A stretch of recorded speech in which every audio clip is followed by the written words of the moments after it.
సంక్రాంతి పండుగ రాకముందే పోలీసులు ఒక 15 రోజుల ముందే ప్రతి ఒక్కరిని కూడా హెచ్చరించారు.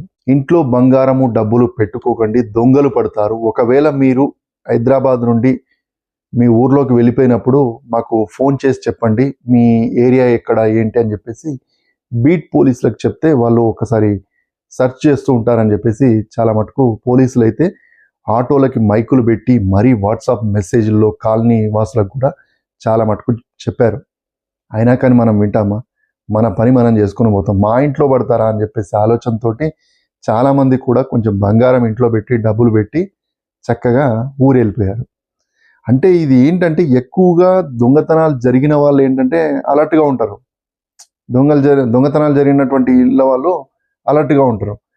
వీళ్ళ ఇంట్లో పడలేదు కాబట్టి వీళ్ళేమనుకుంటారు, మా ఇంట్లో పడతారా? మా ఇంటి చుట్టూ మనుషులే ఉంటారు, కుక్కలుంటాయి, పోలీసులు కూడా వస్తుంటారు, కాలనీ వాళ్ళు అటు ఇటు తిరుగుతుంటారని చెప్పేసి వీళ్ళ భ్రమలో వీళ్ళు ఉంటారు. అయినా ఇంకోటేంటంటే అతి తెలివేంటంటే మనం పెట్టిన బంగారం కానీ, డబ్బులు కానీ దొంగలకు దొరకవులే నేను పెట్టిన ప్లేస్ అని చెప్పేసి వీళ్ళు అనుకుంటూ ఉంటారు. సో దొంగ ఎట్లా ఉంటాడంటే ఎక్కడ బంగారం పెడతాడో దాన్ని వాడు వాసనను చూసి అక్కడికి వెళ్ళిపోతాడు. సో అలాగే ఇదంతా ఎందుకు చెప్తున్నానంటే సంక్రాంతి పండగకు పోలీసులు ఎంత హెచ్చరించినా, సోషల్ మీడియా ఎంత హెచ్చరించినా కానీ మనం మారం కాబట్టి అదేవిధంగా హైదరాబాద్లో ఉన్నటువంటి పరిధిలో ఒక 100 దొంగతనాలయ్యాయి. అలా చాలా విలువైనటువంటి డబ్బులు, బంగారం దొంగలు ఎత్తుకెళ్ళిపోయారు. ఎక్కువగా ఏంటంటే మన మల్కాజ్గిరి కమిషనరేట్ పరిధిలో మేడిపల్లి పోలీస్ స్టేషన్లో వరుస దొంగతనాలు, దాదాపుగా 12 దొంగతనాలయ్యాయి 2 రోజుల వ్యవధిలోనే. సో పోలీసులకి ఇది ఒక కష్టతరంగా మారిపోయింది. ఏంటంటే దాదాపుగా ఒక్కొక్క పోలీస్ స్టేషన్కి 2 లక్షల నుండి 5 లక్షల మంది పాపులేషన్ ఉన్నారు. ఈ జనాభాకు తగ్గట్టుగా పోలీస్ స్టేషన్లో ఎంతమంది ఉన్నారంటే 60 నుండి 80 మంది సిబ్బంది ఉన్నారు. ఈ సిబ్బంది కొరత ఒక విధంగా వేధిస్తూ ఉంటే జనాలకు హెచ్చరించినా కానీ జనాలు పట్టించుకోకపోవడం అనేది ఒక రకం. సో ఇవన్నీ వెరసి ఇటు సీసీ కెమెరాలు ఉన్నాయి, అన్నీ ఉన్నాయి. దొంగలు వాళ్ళ పని వాళ్ళు చేసుకున్నారు. ఈ సంక్రాంతి పండుగ వాళ్ళ టార్గెట్ అయిపోయింది. 100 దొంగతనాలు అయిపోయి 3 పువ్వులు 6 కాయల్లాగా వాళ్ళ పని వాళ్ళు చేసుకొని వెళ్ళిపోయారు. ఇక్కడ ఎవరి పని వాళ్ళు చేసుకుపోయారు. దొంగలు దొంగల పని చేసుకుపోయారు. మనం ఊరెళ్ళిపోవడం మన పని మనం చేసుకున్నాం. పోలీసులు హెచ్చరించే పని వాళ్ళ పని వాళ్ళు చేసుకున్నారు. ఇక్కడ చట్టాలు వాళ్ళ పని వాళ్ళు చేస్తున్నారు. ఈ దొంగతనాలు జరిగినటువంటి ప్రాంతాలకు సంబంధించినటువంటి పోలీసులు ఇక వారిని పట్టుకొని సీసీ కెమెరాలు జల్లెడబట్టి వాళ్ళని పట్టుకొని వస్తారు. మళ్ళీ వాళ్ళను ఎఫ్ఐఆర్ బుక్ చేసి రిమాండ్కి తరలిస్తారు. చట్టాల్లో ఉన్నటువంటి లొసుకులు వాళ్ళకు అనుకూలంగా మలుచుకొని లాయర్లను పెట్టి బెయిల్ ద్వారా మళ్ళీ వస్తున్నారు. ఇప్పటిదాకా పడ్డటువంటి పోలీసుల శ్రమ అనేది వృధా అయిపోతుంది. వాళ్ళ మనోధైర్యం కూడా దెబ్బతింటుంది. ఎందుకంటే ఇలాంటి దొంగలను, కరడుగట్టినటువంటి దొంగలను తీసుకొని వస్తే వాళ్ళకి బెయిల్ ఇచ్చి తెల్లారే వాళ్ళ కళ్ళ ముందు నవ్వుకుంటూ వెళ్ళిపోతుంటే ఇంకా పోలీసులు ఏం చేస్తారు చెప్పండి?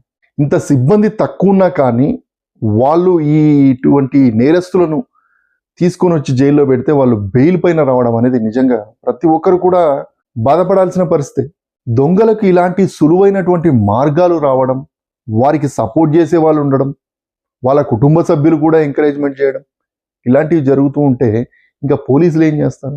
అసలే సిబ్బంది తక్కువ ఉన్నప్పుడు కూడా కష్టపడి వాళ్ళని తీసుకొని వచ్చి ప్రజలకు హెల్ప్ చేద్దామని మైకులు పెట్టి వాళ్ళకు ఎంత అవేర్నెస్ తెచ్చినా కానీ వీళ్ళు మారకపోతే పోలీసులు కూడా ఏం చేయలేరు. వ్యవస్థల్లో మార్పులు రావాలి. కఠిన చట్టాలు ఎప్పుడు వస్తాయని ఎదురు చూస్తున్నాం. కానీ సామాన్యుడి ఆస్తులకు ఇంకా భద్రత ఎక్కడుందో మరి అర్థం కానటువంటి పరిస్థితి కనిపిస్తుంది. ఎంత హెచ్చరించినా, ఏం చేసినా ఎవ్వరు పట్టించుకునే నాదుడైతే లేరు. ఒక పోలీసులే. ఆ పోలీసులు పట్టించుకున్నా కానీ, ఒకవేళ వాటిని రికవరీ చేసినా కానీ ఆస్తులు వచ్చేంత వరకు కూడా నమ్మకాలు లేవు. మన ఆస్తులు ఎత్తుకోబోతున్నారు, మనల్ని చంపేస్తున్నారు. ఒకవేళ ఆ ఆస్తులను తీసుకెళ్లి బ్యాంకుల్లో పెట్టి మన నగలు, బంగారం సంబంధించినటువంటి వాటిని బ్యాంకుల్లో పెట్టి ఉందామా అంటే ఆ బ్యాంకుల్లో పెట్టినప్పుడు వాటికి వచ్చేటువంటి డబ్బులు మనం బ్యాంకుల్లో వేసుకుంటాం. మన అకౌంట్లు చూస్తే ఒక్కోసారి సైబర్ నేరాలు ఎక్కువైపోయి వాటిని కూడా ట్రాక్ చేసేటువంటి పరిస్థితి కనిపిస్తుంది. ఆ డబ్బులను కూడా కొట్టేసేటువంటి సిచ్యువేషన్లు వచ్చాయి. అంటే మన ఇంట్లో మన బంగారం పెట్టుకున్నా, లేదంటే మన బ్యాంకుల్లో డబ్బులు పెట్టుకున్నా మన అకౌంట్ల ద్వారా సైబర్ నేరగాలు యాక్ట్ చేసి ఆ డబ్బులను కొట్టేస్తున్నారు.